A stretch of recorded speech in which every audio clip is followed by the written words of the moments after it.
At first at 4:30, President Trump is pushing to reclassify marijuana at the federal level. Raquel Kahlo looks at what that could mean for Hawaii. The proposed changes would reclassify marijuana as a less dangerous drug, but it wouldn't legalize it recreationally. This reclassification order will make it far easier to conduct marijuana-related medical research, allowing us to study benefits, potential dangers, and future treatments.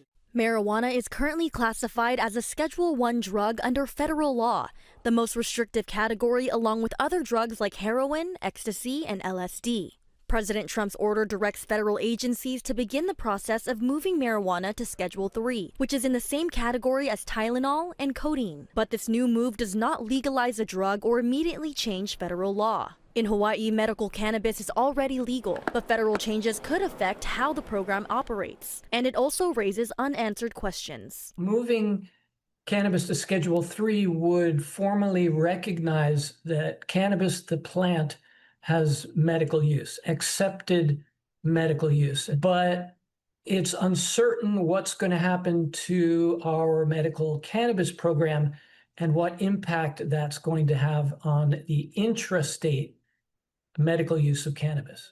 A reclassification could open the door to expanded research and broader medical acceptance, but it could also bring new layers of federal oversight.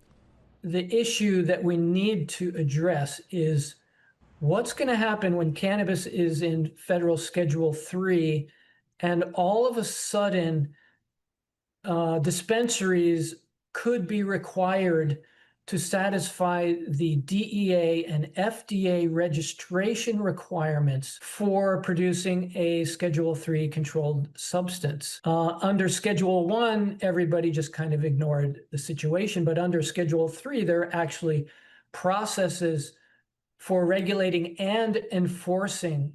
As for whether Hawaii will legalize recreational marijuana, that decision still rests with the legislature, which has rejected similar proposals several times. Raquel Kahlo, Hawaii News Now.